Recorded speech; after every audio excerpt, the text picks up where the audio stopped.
Hello, we're continuing our study in 2 Kings.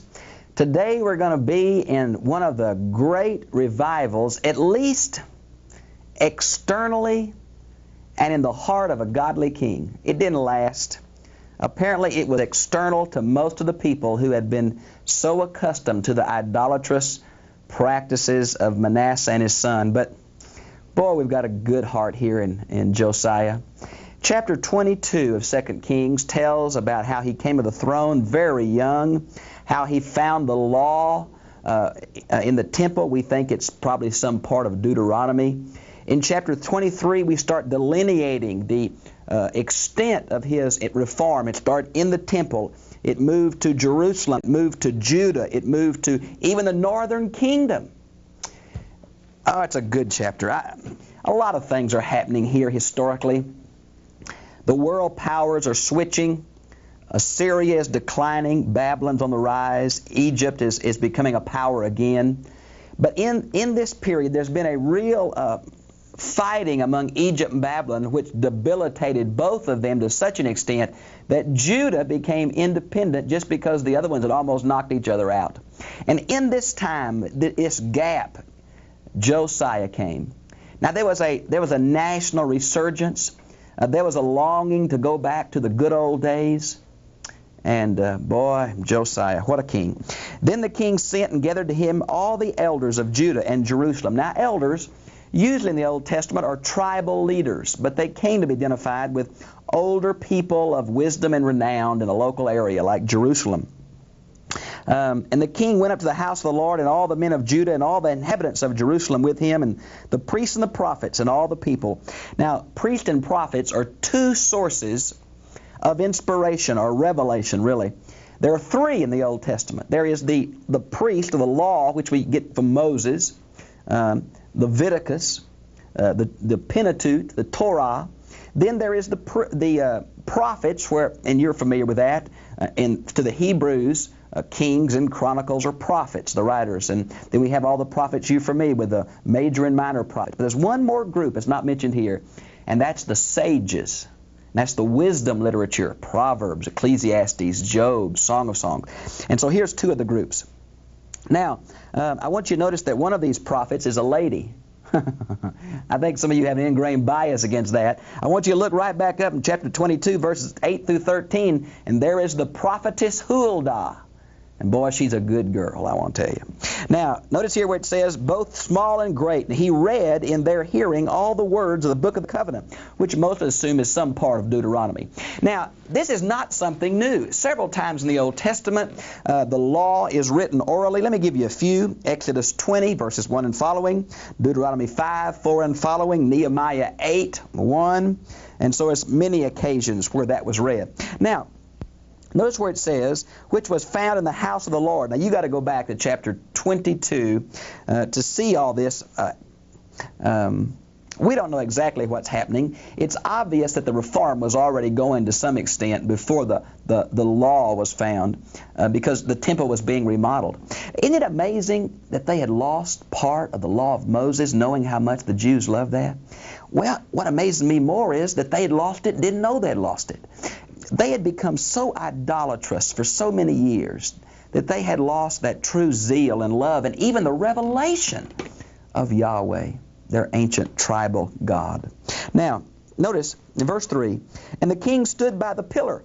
Now, we have several references to him standing by the pillar. I think back in chapter 16, 18 is referring to a special platform, a conspicuous place where the king stood, where all the people could see that the king was participating in worship as they were. A prominent place. You ought to see 2 Kings 11, 14, 2 Chronicles 23, 13, Nehemiah 8, 4. Okay. And so he made a covenant before the Lord to walk after the Lord, to keep his commandments, his testimonies, his statutes with all his heart and all his soul. What he's saying, I'm making a priority commitment to you, O God, to do what you've told us to do. And because he made the commitment, look at the last of verse 3, and all the people entered into the covenant. As Manasseh had seduced them down the road of idolatry, Josiah led them down the road of covenant, fidelity, and loyalty. Friends, leaders are important people. They really have an influence. Now, look at verse 4. Here we begin the purge of these foreign deities and foreign practices. And I'm sure the Assyrian gods were the first to go. Assyria was losing her power. She couldn't enforce this anymore. They so hated her. It's a cruel nation that when she couldn't reinforce her claim on Judah, man, they started kicking out her gods. And they're going to kick out all the gods eventually. They're going to start with the gods of Assyria. Now, and the king commanded Hilkiah, the high priest, and the priest of the second order. Now that means those who served the sanctuary. They didn't offer the sacrifice. They were keepers of the door and keepers of this and that. And the doorkeepers to bring out of the temple of the Lord all the vessels that were made for Baal and Ashtoreth. Now I want to show you that same graphic I showed you last week about all of these different deities. Now let's see it if we could. And I want you to notice I've changed one. I've changed divination, well, witchcraft, to teraphim, which we're going to hit. I've left divination in, even though the word doesn't appear in this chapter. All those same idolatries are going to occur. As those were present in the reign of Manasseh, so they are objects of the purge in Josiah. I've added several at the bottom, and we'll get to those in the middle of this chapter. Those are gods of the nations around Judah, and we'll talk about those, but that's the list. And if you don't have time to do that and you want it, just put your video recorder on pause, and I think you can read those. Now, notice it says Baal and Ashtoreth, Canaanite fertility gods, men and women, all the host of heaven, the Babylonian astral deities, and he burned them outside Jerusalem in the fields of the Kidron and carried their ashes to Bethel. Now, of course, to burn these idols is what Deuteronomy 7:25 says to do with them. And why would he carry the ashes to Bethel? Well, Bethel is the site of the calf worship of the northern 10 tribes. It was already unclean and polluted, so Josiah said, we'll just dump more pollution there. And so he just dumped the ashes of all these idols at the place of Jeroboam the first, golden calf. Now, and he did away with the idolatrous priests whom the kings of Judah had appointed to burn incense in the high places. Now, from verse 20, I think he slit their throat, all of them. Here it doesn't seem like that, but verse 20 says he slaughtered them. Notice it says, mention of Baal again, to the sun, the moon, the constellations, and all the host of heaven. Now this Babylonian ancient astrology, which is so prominent in our own day and all these horoscopes junk, was the worship of the sun, the moon, the 5 major planets, and the zodiac. And so here again we have man trying to control his own destiny, run his own ship, and getting away from God, and that's his sample right here. Now, verse 6, and he brought out the Ashtoreth from the house of the Lord outside Jerusalem, the brook Kidron, burned at the brook, ground it in dust, and threw its dust on the graves of the common people. Well, what does that mean? Well, Ashtoreth is supposed to be a carved wood symbol of the female fertility god of the Canaanite pantheon. And he just didn't want to burn it. He wanted to do something with the ashes. Now, when it says he threw them on the graves of the common people, one or two things are here. Either the common people had so participated in the idolatrous practices of the Judean kings that this was a symbol of saying, you loved them, you can live with them. Or Jews really don't like graveyards. They're considered unclean. And maybe it's kind of like throwing the ashes on Bethel. It was already unclean, so it wouldn't pollute anything, so he may have just put them in the graveyard. Now, look at verse 7. He broke down the house of the male cult prostitutes. Now, what is that? Well, the word here, literally in Hebrew, is the word sacred or holy. But it's a male form of this, and so it came to mean either sodomites, homosexuals, or male prostitutes in the sense of the fertility cult. And we're not real sure which. But notice it said, which were in the house of the Lord. Male prostitutes in the house of the Lord? Does that seem so incongruent? And notice again it says, where the women were weaving hangings to Ashtoreth. Now probably these were the cultic virgins, and apparently they were making for themselves sensuous garments to dress in and practice their fertility rites. Apparently that's what that is. Then he brought all the priests from the cities of Judah and defiled the high places by throwing dead bones on them and that kind of thing, burning them. And he were burned incense from Geba to Beersheba, and he broke down the high places of the gates. Apparently even in Jerusalem, these high places, these altars to foreign deities were even the gates of Jerusalem. Now, back in the book of Judges, these high places were to worship Yahweh. But as the nation got away from God, they came to be Canaanite or Phoenician or Babylonian or Assyrian. So all the gods were worshipped here. And that's why God wanted to pull everything into one central sanctuary committed to Him. Now, notice, if you would, where it mentions, let's see, the verse 10. He also defiled Topheth, which is Hebrew for fire or place of burning, which is in the valley of the sons of Hinnom. Now, this is the term that when Jesus speaks about hell, He talks about Gehenna. Ge is valley, Hinnom, the valley of the sons of Hinnom. This is where the god Molech was worshipped. He's mentioned in the last part of verse 10. He was a Phoenician fire god to which the firstborn child was worshipped, sacrificed. The Jews hated him. Golly, it's unbelievable. Some think that they misunderstood about the offering of the firstborn. But can you imagine the dedication involved in offering your first child to a fire god? These folks were committed and sincere. They were just sincerely idolatrous. Now, notice in verse 11, the sun god is mentioned. And he did away with the horses which the king of Judah had given to the sun. And notice a little bit further down it says, he burned the chariots of the sun with fire. Apparently this was given to the sun god, and they were kept right outside the temple area. Now, there's one of two things here. A horse was either sacrificed to the sun, or probably because of the mention of chariot, this is the idea of in these processions to the sun god, the chariot with these beautiful, usually white horses, was ridden as a symbol of the sun going across the sky. Right at the temple entrance. And he burns those horses and those chariots with fire. Now, notice the altars which were on the roof of the upper chamber. These altars and these foreign deities were everywhere in Judah and Jerusalem. Josiah sniffed them out and destroyed every one of them. Now, in verse 13, we have the gods of the nations around. Now, look at what we have. And the high places which were before Jerusalem, which were on the right of the Mount of Destruction, which Solomon, king of Israel, had built. Now, these are the gods, are the altars to gods that Solomon had put up for his foreign wives, so they could go to church in their own fashion, if you please. And here they were still there. First is this Ashtoreth. Now that's very close to Ashtoreth, but this is a male form. This is the god Ashtar. We see it in the male singular form in 1 Kings 11:5 and 33. It's normally female, but here it is male, so it's that god. Now, Chemosh is the male war god of Moabites, or Moab. Notice that Milcom is not synonymous with Molech, though both of them are probably some kind of corruption of the Hebrew word for king, Melech. But we don't know much about Milcom. It's a male god, and it's the god of Ammon, and we see him in several places in the Old Testament. The first two may be related to star worship. We're just not sure. In verse 14, it's mentioned the Ashtarim again. Now, Ashtar in Hebrew, to add an im on a word is to make it plural. So Ashtarah, plural, Ashtarim, it's those female consort of the Canaanite fertility gods.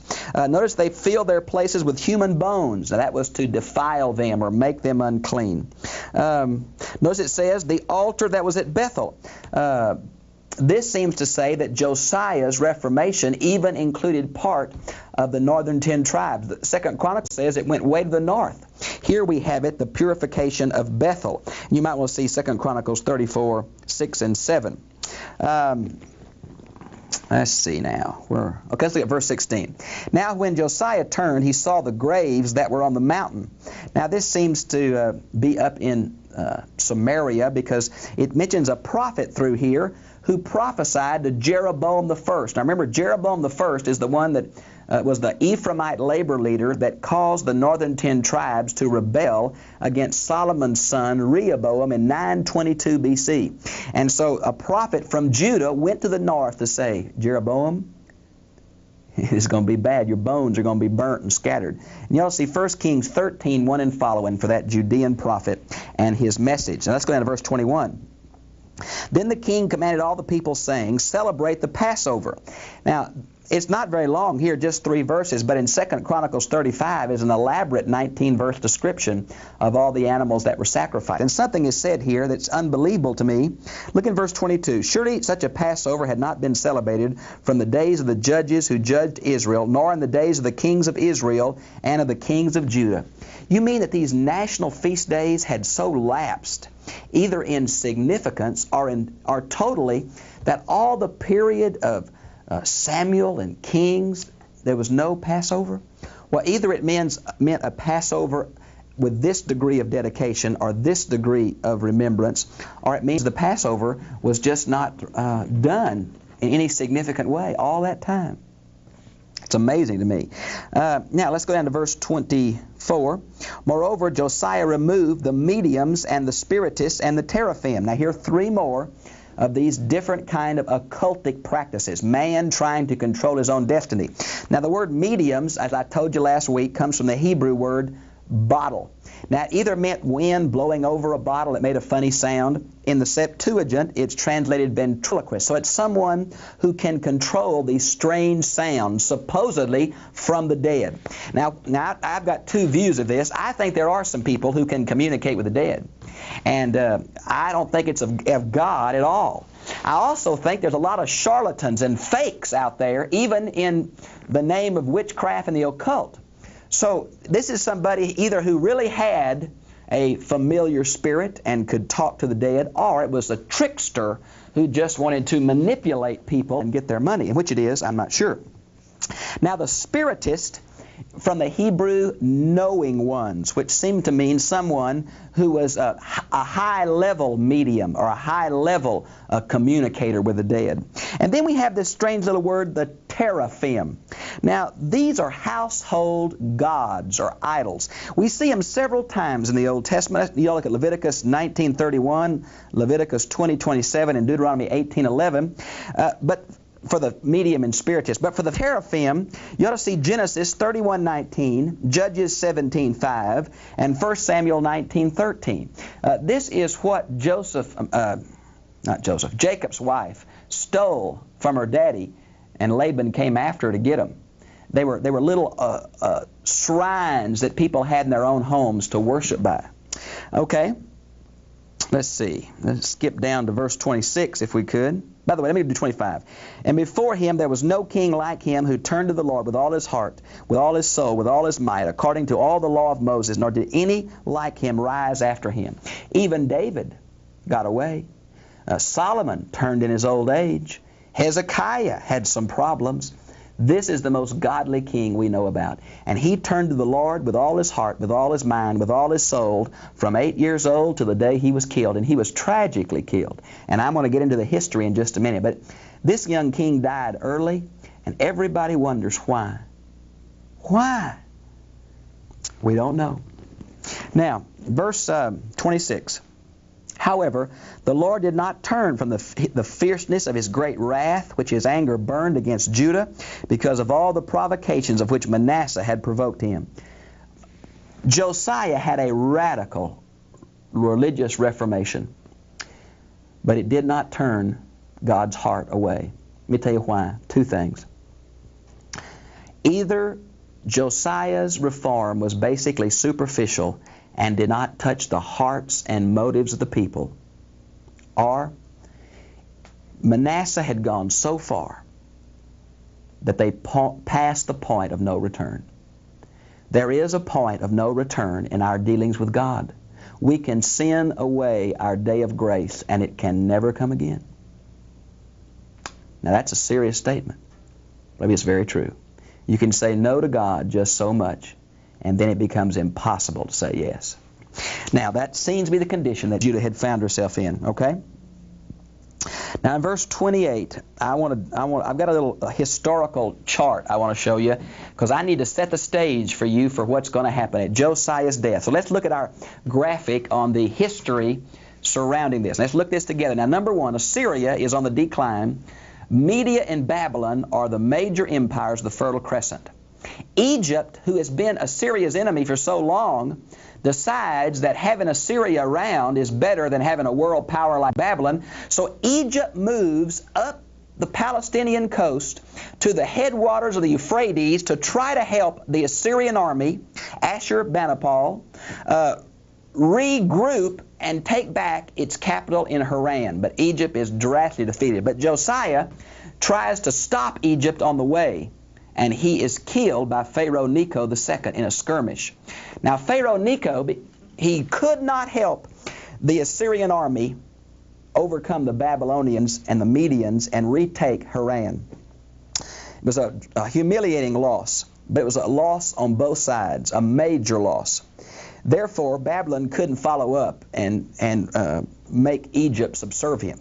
When Egypt was going back home through Palestine, she stopped off and besieged Jerusalem and put another king on the throne from Josiah's son. And so Pharaoh Necho, we think, took most of the treasures out of the house. You've recently seen the film Raiders of the Lost Ark, and you may have wondered why that ark was in Egypt. Well, there is some good historical evidence that Pharaoh Necho took the Ark of the Covenant, not Nebuchadnezzar II of Babylon, and that movie has some historical base in Pharaoh Necho's coming through at this time. So that basically is where we are. The whole major power structure of the Fertile Crescent is changing. And that's what we're going to see. Now, beginning in verse 28. Now the rest of the acts of Josiah and all he did, are they not written in the book of the Chronicles of the kings of Judah? In his days, Pharaoh Necho II. Now I wish I had time to go back all through this. Pharaoh Necho I is a puppet king put back on the throne by Assyria. But his son began to take control of Egypt again, and when Assyria got where she couldn't control her whole empire, he rebelled. Now the son of that next dynasty is Pharaoh Necho II, who we're dealing with. And he went up to the king of Assyria, to the river Euphrates. Now look at your map, if you would. And we're going to be focusing in now on the map in just a moment. I want you to turn the back of your Bible, if you would, and you'll notice the headwater of the Euphrates. Now the Euphrates is, of course, the major river that forms the irrigation system known as the Fertile Crescent, the Tigris and Euphrates. Now the headwaters of that are in Syria, modern Syria. And so Pharaoh Necho left the Nile River Valley and moved up the Mediterranean coast to Megiddo, where he fought a minor skirmish with Josiah. And he was killed in a rather freak way. An arrow went through the armor and killed him, and he was probably the only one killed, and it was a tragedy. No one can understand. Let's go to the map a minute if we could, and you'll see someone like this in the back of your Bible. There's Megiddo. That orange area is the march of the Egyptian army, and Josiah tried to cut him off and couldn't. Now, if you keep going north, you'll find the headwaters to the Euphrates, and that's where Pharaoh Necho and the beaten up Assyrian army under Ashur-uballit. Now, I said the wrong name a minute ago. Forgive me. It's Ashur-uballit. That's the current king of Assyria that's going to fall miserably. Okay. Now, all of this happened. Let's see if we can put this together. And King Josiah went to meet him, and when Pharaoh Necho saw him, he killed him at Megiddo. 609 B.C. is probably the death of Josiah. And his servants, now this is Josiah, drove his body in his chariot, his royal chariot, from Megiddo. That's that famous place built by King Solomon for his chariots, and brought him to Jerusalem and buried him in his own tomb. Now Josiah is back with the kings of David, okay? And the people of the land took Jehoahaz, his son, and anointed him, made him king in his place. And Jehoahaz was 23 years old when he became king, and he reigned 3 months in Jerusalem, only 3 months. And he did evil in the sight of the Lord. And Pharaoh Necho II imprisoned him at Riblah, which is a city to the north, in the land of Hamath, that's to the north of the Sea of Galilee, that he might not reign in Jerusalem. And he imposed on the land a fine of 100 talents of silver and a talent of gold, a lot of money. And Pharaoh Necho made Eliakim, another son of Josiah, king, and changed his name to Jehoiakim. Now, Eliakim means God sets up, and Jehoiakim means Yahweh sets up. Now, the reason there's a J there, the first people to do word studies in the Old Testament were Germans, and there is no Y in German, so they changed all the Y sounds in Hebrew to J. And so there are no J's in Hebrew, okay? So it's Yahweh. Yahweh sets up. And he took Jehoahaz away and brought him to Egypt, and he died there. Now, Jehoiakim is a puppet king under Pharaoh Necho, and later he's going to become a puppet king under Babylon. It's amazing how many influence this poor king had on him. I think that's the end of this lesson.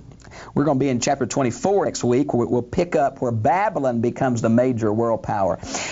Again, there's so much history here. If you don't catch the flow, look at that set of maps in the back of your Bible. You'll see the major world power was first Assyria, and now it's going to be Babylon, and then it's going to be Persia, and then it's going to be Greece, and then it's going to be Rome. And if you can just see these major empires coming that influence the people of God, if you can just catch in your mind these enemies and put the Old Testament in the appropriate places, you'll have come a long way and understand the Bible. I have a chart that shows all that I have mailed out to you. Look at those enemies across the top. If you don't have that chart or you'd like it, just write me and I'll send it to you. I've enjoyed being with you, and I'll see you again, same time, same place next week. God bless you.